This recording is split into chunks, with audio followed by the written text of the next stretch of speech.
Bonjour et bienvenue sur Codable.tv avec François Jolin. Comme vous le savez, nos données sont convoitées. Dans le dernier article, nous avons analysé l'économie derrière la violation de notre vie privée et les acteurs qui font vivre cet écosystème. Il est temps de s'intéresser aux États car leur jeu est trouble, ou plutôt double. Bien évidemment qu'ils souhaitent nous espionner, mais ils ne veulent pas qu'un autre État le fasse. Et par-dessus tout, ils ne veulent pas être espionnés eux-mêmes. Ce grand bluff donne une chorégraphie mondiale où les États tentent de s'accaparer un monopole sur les données des citoyens et les moyens de chiffrement.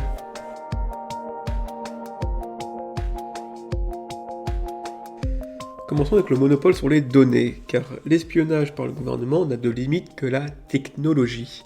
Avec l'avènement d'Internet et les réseaux sociaux, on peut dire qu'il n'y a plus de limite. Le gouvernement peut espionner l'ensemble de ses citoyens, leurs conversations, leurs déplacements, leurs transactions. Le gouvernement chinois offre un showroom de ces nouvelles technologies comme panoptique pour espionner ses citoyens sans pouvoir espionner en retour. Car c'est le signe d'une dérive autoritaire, le gouvernement espionne toujours plus ses citoyens, tout en augmentant l'opacité et le secret autour des affaires de l'État.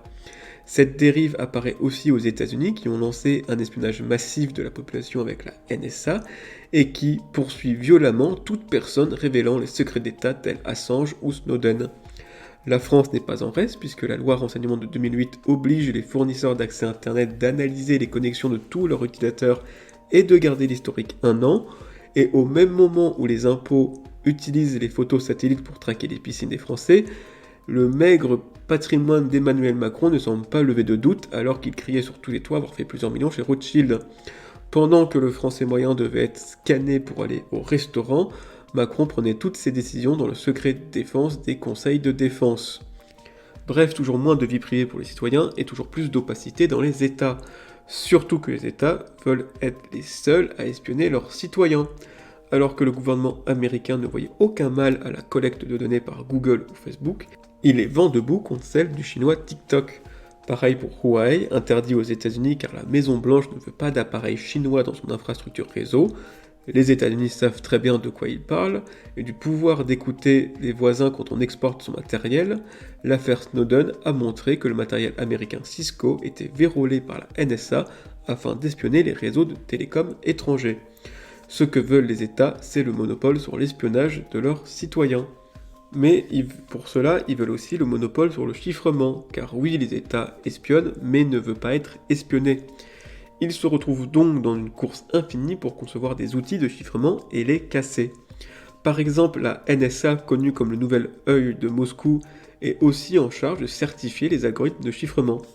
Un département de la NSA a donc par exemple sélectionné le chiffrement AES comme nouveau standard en 2001, et depuis ce jour, un autre département doit essayer de le craquer pour écouter les voisins. L'affaire Snowden a aussi montré que la CIA dépense de l'argent pour corrompre le réseau Tor. Tor est un outil pour brouiller ses traces sur Internet et ainsi naviguer plus anonymement. Le réseau Tor que la CIA essaye de corrompre a été initialement conçu et financé par l'United States Naval Research Laboratory. Un autre exemple à Bruxelles, la Commission européenne pousse depuis plusieurs années à l'interdiction des messageries chiffrées comme ProtonMail, Telegram ou Signal. Ce même Telegram utilisé par l'équipe d'Emmanuel Macron est ce même ProtonMail que l'UE a financé dans son plan Horizon 2030. Il est évident que le fonctionnaire qui a financé ProtonMail n'est pas le même qui pousse à l'interdiction des messageries chiffrées, mais oui, l'Union européenne a besoin d'éviter la surveillance américaine et finance des projets européens pour se passer de Google et Microsoft, et oui, d'un autre côté, l'Union européenne souhaite espionner ses citoyens, comme l'a d'ailleurs rappelé Christine Lagarde à propos de son futur euro numérique.